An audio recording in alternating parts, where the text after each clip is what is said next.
News city ગુજરાતીમાં આપનું સ્વાગત છે। પીટી જાડેજાનું કહેવું છે સંકલન સમિતિ ગદ્દાર છે, આપની પ્રતિક્રિયા શું કહેશો? સૌપ્રથમ બસ હું તો પહેલેથી જ કહેતી આવી હતી કે આ સંકલન સમિતિ શું કરી રહી છે, માર્ગદર્શન એ લોકો એવું હતું જ નહીં કે રિઝલ્ટ મને નથી દેખાતું કે આંદોલનનું કોઈ રિઝલ્ટ આવી ગયું અને કોંગ્રેસ લક્ષી જે લોકો આવ્યા હતા મને એવું દેખાઈ રહ્યું છે કે ક્યાંક ને ક્યાંક એ લોકો પોતપોતાના સ્વાર્થ માટે આવ્યા હતા આંદોલનમાં અને સ્ટેજ માટે આવ્યા હતા। પદ્મિની બા, આપ કોઈ સંકલન સમિતિના ગ્રુપમાં એડ છો ખરા? જી ના, મેં તો પહેલેથી જ કહી દીધું હતું કે ભાઈ હું તો આજીવન સંકલન સમિતિ સાથે જોડાય જ નહીં, કેમ કે આવા આગેવાનો ન હોવા જોઈએ કે સમાજને ગેરમાર્ગે દોરે।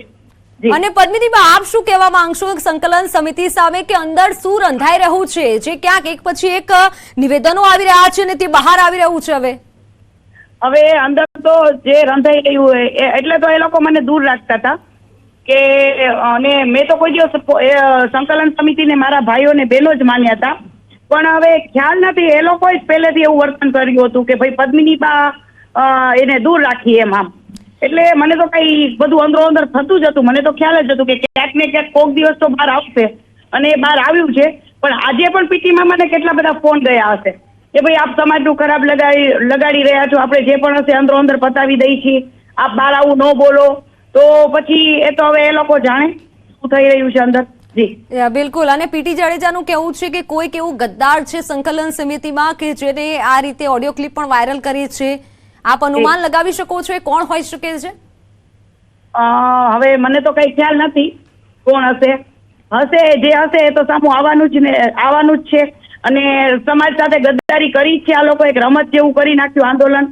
બેનો દીકરીઓની સ્વાભિમાનની તો કોઈને પડી જ નથી, હું તો એવું જ કહીશ, ખાલી સ્ટેજ શો કરવા માટે ને સ્ટેજમાં ભાષણ માટે આ લોકો આવ્યા હતા। અને બીજી એ વાત કે અલગ અલગ રીતે જો આ રીતે નિવેદન આવે છે તો સમાજ માટે પણ ખરાબ વાત છે, કારણ કે સમિતિ એ માટે બનાવી હોય કે સમાજનું સારું દેખાય, હક માટે લડવાનું હોય, અંદર અંદર ફાંટા પડ્યા હોય એવું આપને લાગે છે? અને આપ કેમ અલગ પડ્યા એ પણ કહેશો? સંકલન સમિતિનું નામ આપ પૂછશો ને તો અમારા સમાજમાં મોસ્ટ ઓફ લોકોને ખબર જ નથી કે સંકલન સમિતિ કોણ, શું સંકલન સમિતિ, અમને કોઈને ખ્યાલ જ નતો। હા, એક અમદાવાદ પૂરતું કદાચ એ લોકોનું ગ્રુપ હશે સંકલન સમિતિ, એ અમદાવાદ પૂરતું જ હશે। એ લોકોએ કોઈ એવા સમાજના કામ નથી કર્યા કે સમાજ આખો એને ઓળખતો હોય, એટલે એ લોકોએ મોકો જોયો, મોકા ઉપર એ લોકોએ પીટી મામા જેમ કહેતા હતા ને એમ સિક્સ મારી અને ઝંડો બધો હાથમાં લેવો તો નેતા એ લોકોને બનવું હતું, મોટા એ લોકોને બનવું હતું, એટલે બધું પોતાની તરફ ખેંચી લીધું અને અમે જ કરીએ, આપ લોકો કરો, બહુ સરસ, પણ કઈ રિઝલ્ટ તો આપ્યું નહીં। આ કોંગ્રેસી ને ભાજપ કરી નાખ્યું અને સમાજને ગેરમાર્ગે દોરી દીધો, એટલે હું પછી સંકલન સમિતિમાંથી જો કે પહેલેથી જ નીકળેલી જ છું, કેમ કે મને એ લોકોનું આયોજન કે માર્ગદર્શન ગમતું જ નતું અને આંદોલનમાં સંકલન સમિતિ જેવા આગેવાનો ચાલે જ નહીં। કરણી સેનાનું જોજો આપ કે ભાઈ કોઈ પણ રિઝલ્ટ આપે છે કરણી સેના। બિલકુલ બિલકુલ। અને બીજી વાત કે પીટી જાડેજાની જે ઓડિયો ક્લિપ વાયરલ થઈ છે તેમાં તેઓ કહે છે કે સંકલન સમિતિના અમુક એવા સભ્યો છે તેમની સામે મારી પાસે પુરાવા છે અને એક દિવસ બહાર પાડીશ, એટલે તે કયા લોકો હોઈ શકે છે? તૃપ્તિબા રાહુલ સહિતના તેઓએ નામ લીધા છે તે ક્લિપમાં કે તેઓ સામે હું પુરાવા બહાર પાડીશ।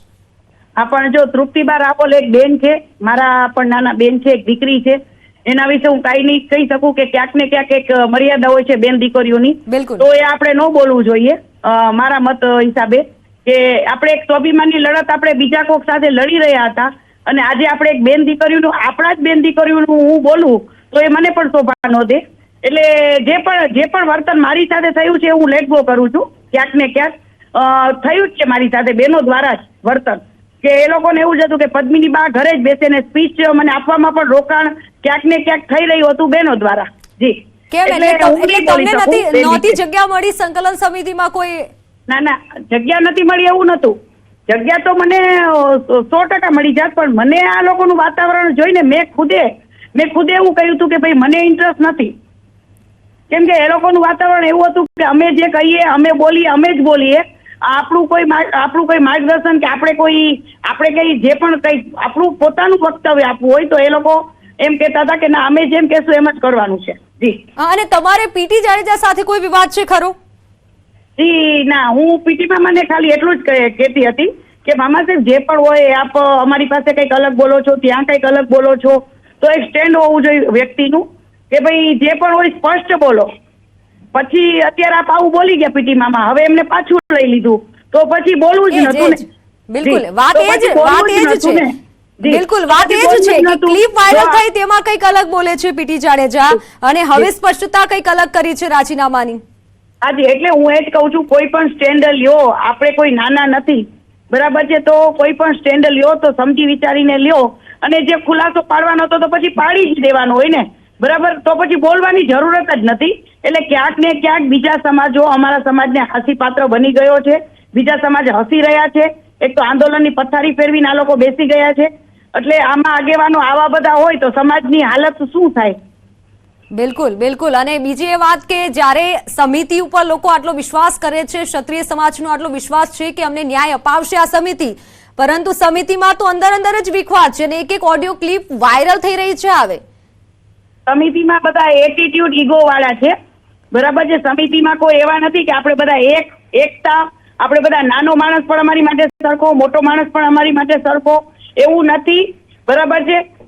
જાણે કેમ એ લોકો આમ, હવે હું તો બીજું તો શું કહું, પણ એ અત્યારે બહાર આવી જ રહ્યું છે, આપ જોઈ જ રહ્યા છો, બરાબર. એટલે આ સંકલન સમિતિ કે આંદોલનમાં ન ચાલે, આ લોકો સ્ટેજ પ્રોગ્રામ કરે અને એમાં મજા લે, સ્ટેજ પ્રોગ્રામમાં જ આ લોકો ચાલે. જી બિલકુલ. પદ્મિનીબા, બીજી એ વાત કે મહિલાઓની વાત થતી હોય છે અને તમે જ અલગ પડ્યા છો, એટલે ક્યાંક અને બીજી એ વાત કે ક્ષત્રિય સમાજ છે તે મહિલાઓને હંમેશા આગળ રાખવાની વાત કરે છે, પણ તમારી જ સાથે જે થયું એના વિશે તમે શું કહેશો?